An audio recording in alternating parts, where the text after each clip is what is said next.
Yes, this is so much fun. Nothing makes me happier than spreadsheets and Sharepoint and numbers and files, and the discussion we're having here is fantastic.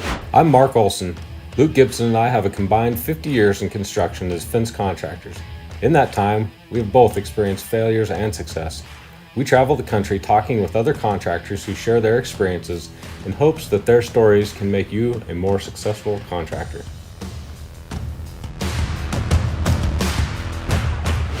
As we start 2021, one of the things that I thought I would talk about a little bit is going paperless. Now, our company went paperless back in 2014 when we started over after Olson Fencing. But I know that a lot of people are still filling filing cabinets full of papers and are very frustrated when they can't find the stuff that they need, or they've got to spend a bunch of time filing stuff. And even after it's all filed, it's still a struggle to go back and try and find files as you need them. Think about receipts, invoices, things like that. You're like, oh, where did we get that product? So on today's episode of Successful Contractor, we're going to talk about how you can go paperless and some of the programs we use at our company, SWI, to help us go paperless, so that we can manage all of our paperwork and make it very easy to access no matter where we are. If you find this content at all helpful or useful, please consider subscribing. And if you subscribe, don't forget to hit the notification bell so that you'll receive notifications every time we upload a new video. We try and get those out about every Friday, bringing you some of the best content on the internet as far as contractor success is concerned. And as always, we love to see the comments and hear what you guys have to say. Provide us with feedback, give us ideas, things that you guys want some help on. Any of those comments and suggestions down below are greatly appreciated. And if you like what you're seeing, don't forget to hit the like button. With all that said, let's move into what we're talking about today, and that's going paperless. The IRS has said that we need to keep records, and we have records requirements to keep records for up to 7 years. It just kind of depends on what it is. But that can amount to boxes and boxes full of paperwork that you're storing, you're tripping over, and stuff that when you really need to go back and access that is not that easy to find what you're looking for, depending on how good your filing system is. Corners of desks and everything can get piled up. And what we at our company have done is we've used several programs to help us manage all that paperwork and turn it into digital copies that are then much easier to organize online, where we don't have to have that paper mess in our office or pay to store it and then pay to destroy it after 7 years, whatever that may be. So I'd like to walk you through some of the programs we use and how those work in our company so that you can see which ones are applicable to you. Two of the things that we need to go paperless is we need to get as much of that paper from the field, from our field guys, as we can in digital format. And so we've used a couple different programs to do that. The first one I'll mention is an expense tracker that allows our crews to, using an app, input all of their expenses. They're all assigned a debit card, and so they're out there spending money on a weekly basis because we travel all over the state. And so they need to make purchases for concrete or job supplies or whatever else, fuel, hotels, things like that. And the apps let them take a picture of that information, input all the information that's relative or pertains to our office that our office staff needs to see to be able to input that into our accounting, such as job codes. We have job numbers so that we can expense track per job, which is very important if you want a job cost. Then we have things like account codes, account costing codes. So things like fuel go under one cost code, hotels go under another cost code, supplies go under one, materials go under one. So, and we try and limit that a little bit so that people don't have just 100 items that they've got to select from.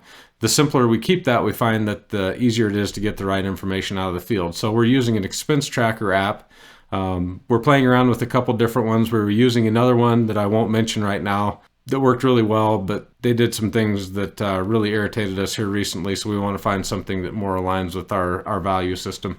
So there's plenty out there. I think I could mention a couple of them, maybe Tally and Certify is another one. So there's several different of those out there, and I would encourage you to research on your own which one of those may work for your business to get the receipts from the field and into your office digitally to begin with. So that's the number one. So I'll show you a little bit about Certify on the computer and how we interact with that on both sides, for both the office side and the input side on my end for my phone. The second one that we use and we found a couple years ago is called Raken, R-A-K-E-N, and we'll provide links to some of this stuff down below, so feel free to check out those links. But what Raken is a field reporting software, and that's tailored to the construction industry. For us, that's been really beneficial because we've got crews all over the state, not just in one specific location. So I'm not at every job, and the guys are oftentimes away from any one of our main offices, several hours, and not coming home every night to bring us reports. So it's a way for us to get all that information from the field, along with pictures of the project, different challenges they may have run into. They've got areas in that reporting system that they can put the challenges for the day. It automatically uploads the weather for 3 times during the day so that we can see what the weather conditions were. If they say, well, we just couldn't get anything done, it rained all day, that'll show up on the field report. And then we can set a custom list of questions down at the bottom. But one of the other really neat key features is that it allows us to track all the time for all of that crew that was on that project right there on the ticket. So in our company, we have the foreman or the crew leaders all do all the time for the entire crew because they were the ones that were there. When you're leaving from a hotel and stuff like that in the morning, we can't track that time. It's not we don't have a time clock or anything. We tried to use some apps like T-Sheets and found that was just a complete mess for us. We had people clocking into the wrong job, so we get wrong costing on jobs. They would forget to clock in, they would forget to clock out. It was just a mess, and so we've gone to basically the foreman tracking all that time on these Raken tickets, and then that way when payroll needs that information, it's already submitted to them on a nightly basis. The other cool thing is that as you'll see on the Raken ticket, we get all those, it'll total up all the hours for that particular job. So if we're working on a project for several months, which sometimes we do, we might go back, work on it a little bit at a time just based on what our general contractors asked us to do. It'll keep a total of what the total job hours we've spent on that project are. So we don't have to go to another spot in our accounting program to figure that out. We can quickly take a snapshot and see how we're doing on our actual hours versus our budgeted hours for the project, which is pretty big to us. So that's the second one we use. The third thing we do is, obviously we're still going to get a lot of mails, and not everybody's savvy on sending electronic statements and stuff like that, and that's not a big deal. What we've done is we've gone to a ScanSnap scanner, and each one of our stations, for anybody that has one, I think we probably in our office have 8 of them. Basically anybody that's dealing with any paper has one, and they can scan those documents right into the computer and then send them electronically to whoever needs those documents or save them in a file. So we'll show you those ScanSnap scanners, and they've come out with a new one that's even a little bit better than the ones we have. And we'll show you how those work and how fast and efficient those can be in processing your paper and getting that digitized. Other secrets you might not know if you've got an iPhone is that you can scan documents right through your Notes app. So look into that. If you pull up your notes, it'll give you an option to scan. There's also an app called Jot Not Pro that allow you to scan sheets, but you can scan basically using your phone. Instead of taking a picture, it basically creates a PDF, and a lot of times I prefer PDFs because picture files end up being a lot larger and harder to flip through. The PDFs just work better with a filing system for most offices. If we can't get PDFs, then obviously the photographs are just fine. So we'll walk you through a little bit of that show you how we interact with those different programs on the computer here, and this is it. With Raken, you can obviously get into the website and view all of your Raken tickets through the Raken portal, but the other thing it will do is interface with Google Drive, which we like to do. And the reason that we like to have it all upload everything to Google Drive is that just gives us a backup of all that information. Plus, I can give access in that folder to several different people that have Google accounts without having to give them access into our Raken portal. So as you can see, it's going to organize these files by date modified. So any file that was added is going to show up on top just because that's the way I've got it organized. But it can be alphabetical or however you choose to do that. Yesterday we had a project where a crew was working on some gate operators, and we can come in here and quickly look at those reports, which are organized by day. So it goes year, then it goes month, and then it goes to the day. So we can have a field report for every day that we were working, and those are organized chronologically. So the crews like this because rather than either having to handwrite all this stuff down or having to manually type it all in, the other thing they can do on their phones is they can use speech to text. So it really speeds up their reporting process and encourages them, because it's easier, the barriers are a little lower. it encourages them to do this and get us more good information. So you can see right here at the top, we have a description of what happened, who was on the project. We can see the hours that everybody had. And you can set all the payroll hours and all this stuff up however you choose.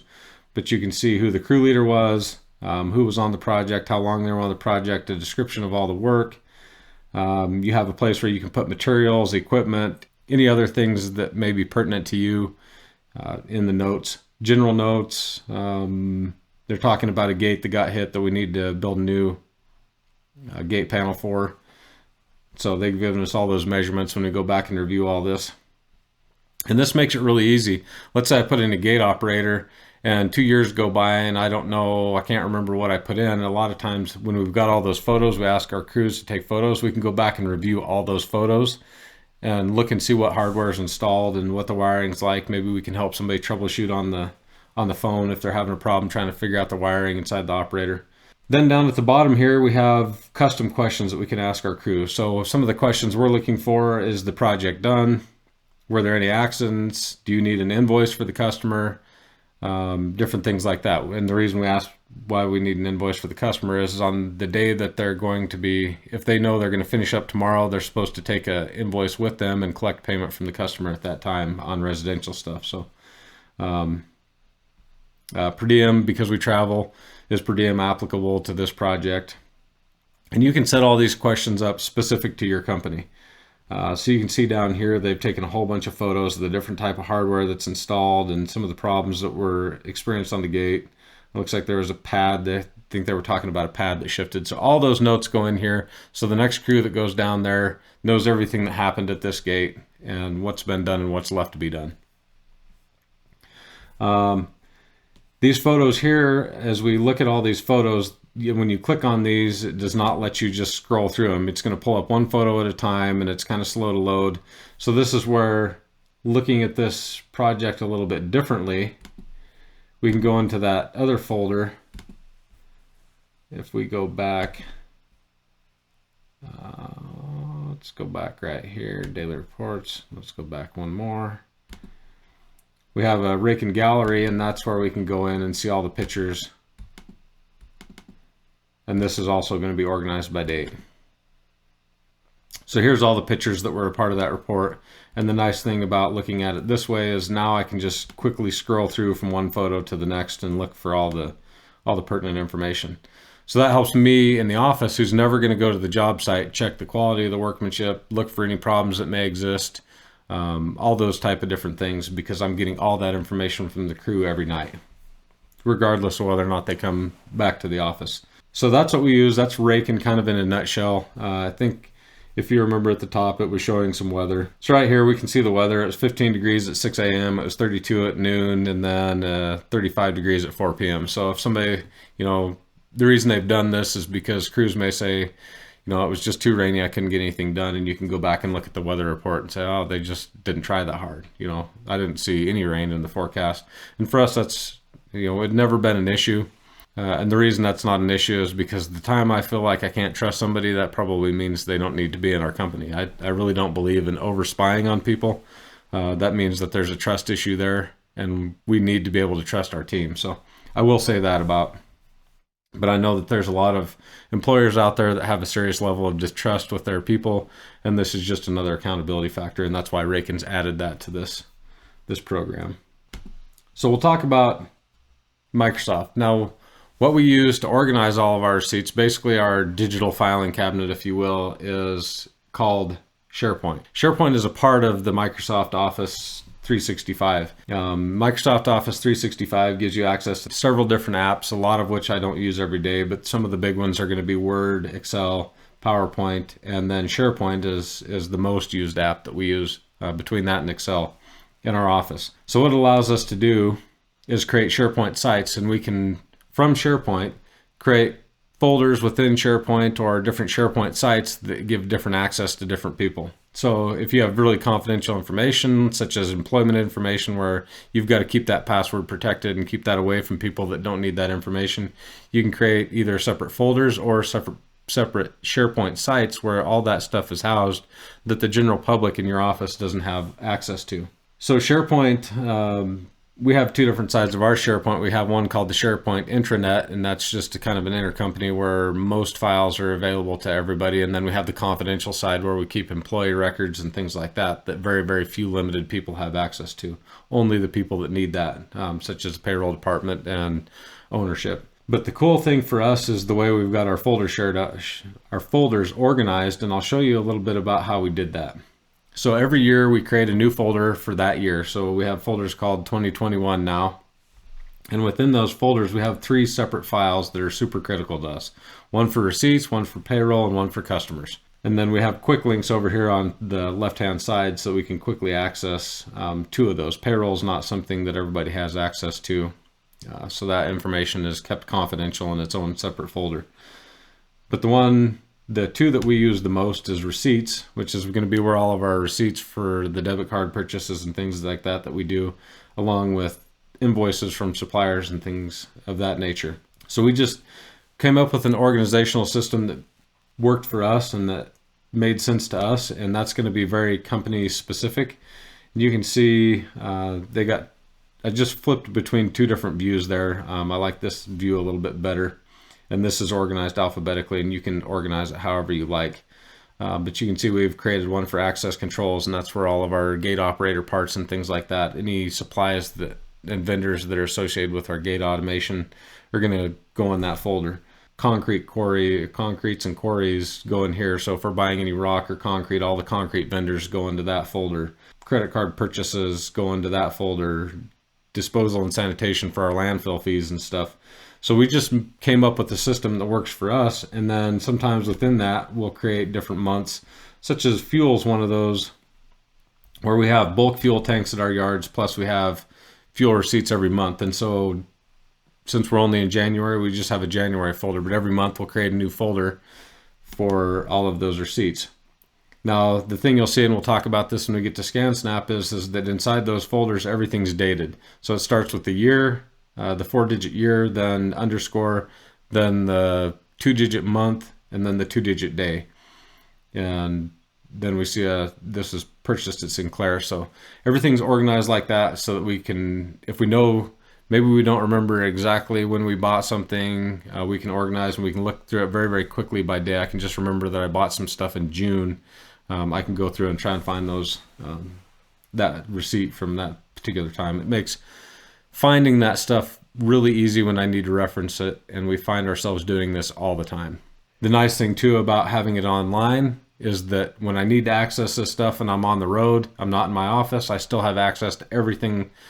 Whereas if it was in a file cabinet, I have 0 access. I've got to call somebody, hope they're at the office, hope they can understand what I'm talking about and know where to find it, and those things take time. That's how we use Office 365 because we needed the other programs and this just came with it, and we decided we were going to learn how to use it, and it works very well for what we're using it for, to keep our files securely and allow access. Now, the minute somebody doesn't work for our company anymore, we can automatically revoke any ownership of any folder.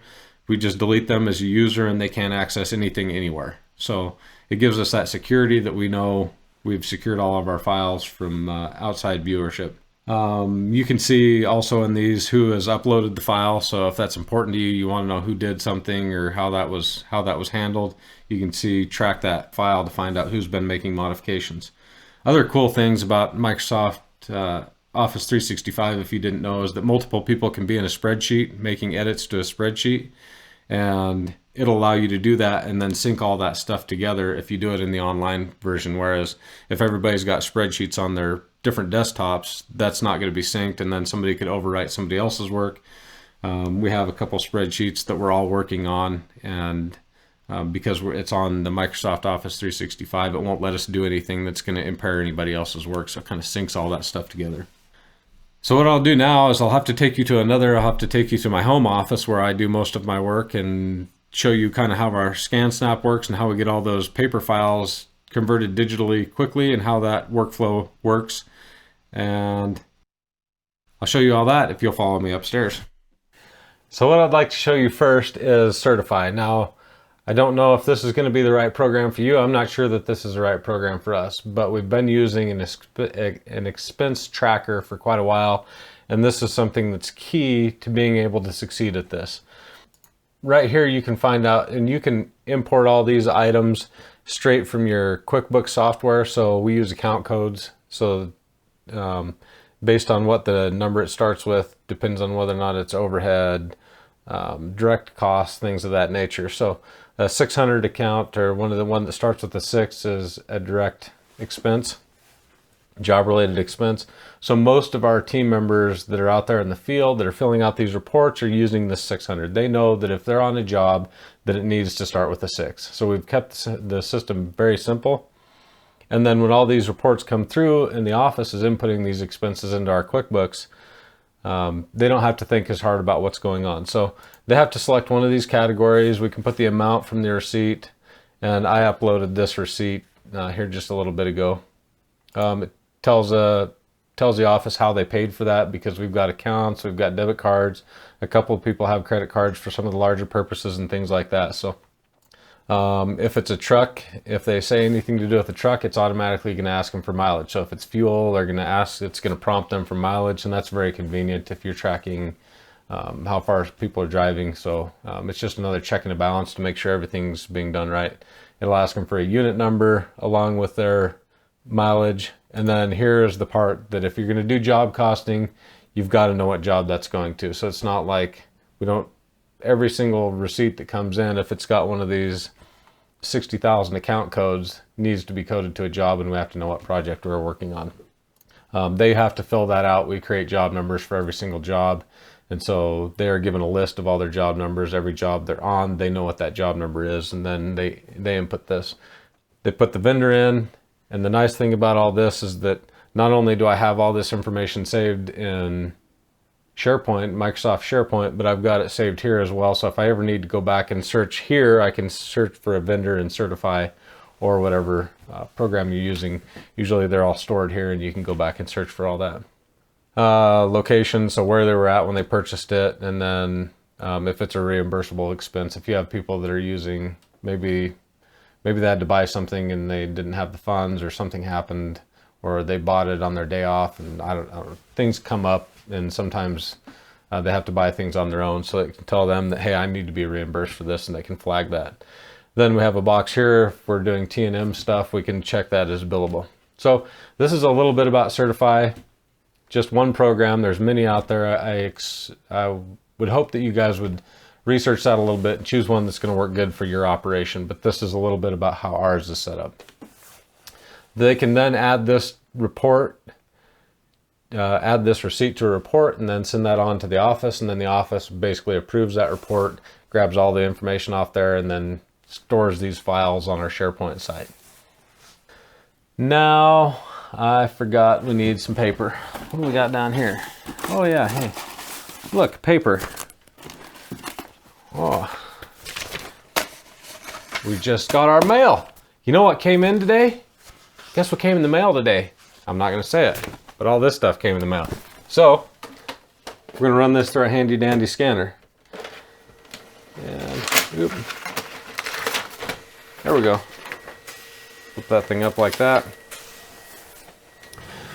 And the nice thing about these scanners is they will accept different widths, different thicknesses. I can scan driver's licenses through here. If I can put it in that automatic document feeder tray, it'll scan it. Sometimes it runs into problems. Then it brings up this window here. So you can scan it if you've got Dropbox. We do save some things to Dropbox. It's nice if I'm trying to, so I have a desk right next to my wife's. This is actually my wife's workstation. And she'll scan it to Dropbox because I don't have a scanner, and then it automatically shows up in my Dropbox, and I can manipulate it on my desktop without her having to email it and waste all that. So we do use scan to Dropbox periodically, but primarily what we're using is the ScanSnap organizer. So open it up, and you can see it'll save several days worth of stuff here. And you can go through and clean these files up to save hard drive space. But here's our most recent file. I don't even know what we're, contractor registration renewal form. So If the paper's been folded, it will sense some of these folds and stuff like that and think that that's a line. So sometimes we want to go in here and clean some of that stuff up. We can select multiple. It looks like that's the only one, but if I wanted to select multiple, I can just hit Control here and select as many as I want, or Shift if I want to do. So that'll let me skip over. It's just like everything else. It's basically set up Microsoft style. I can delete that page out of here. Or that's if we had a document that was many pages long and I had a bunch of blank pages in there. But if you're using, like you're just going to go in and scan your entire mail stack, which we do all the time, then I probably wouldn't even do that, because in a case like that, what we do is we'll grab one piece of mail. Let's say this is one piece of mail. We'll drag it to our desktop. So drag it to my desktop. There's my piece of mail. And you'll see this is why we have our naming. That's why we name our files like we do. Date, the year, the month, then the day. And then if we want to put a lot of times we'll change this last. So I'll go in here and close. Anyhow, so if this is an invoice from a vendor, what I would do is I'd come in here and keep the date, back this up, and then put in an invoice number so I can add their custom invoice number.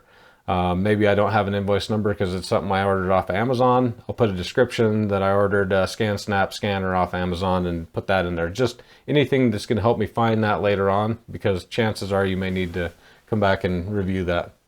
So that's how we name our files, and that's why we name them that way. And then they're all chronologically inside of our Sharepoint file. They'll be by date. So we can do that for multiple different files. We can grab one sheet, we can grab 5 sheets and just create one file out of them. And that's how we process all of our mail. Statements, same thing. We'll scan all the statements at the first of the month and then pull them into Microsoft Sharepoint and file them where they need to be filed. We can rotate documents real easily if it shows up upside down, or the scanner is pretty smart, and a lot of times it'll auto-rotate those, but sometimes it'll mess up. It can't quite read it, and we can quickly rotate those documents to wherever we need, and then before we drag them to the desktop. It'll do business card scanning, so if you're a person that you really like to collect business cards, it'll scan a stack of business cards and then kind of organize those for you as well.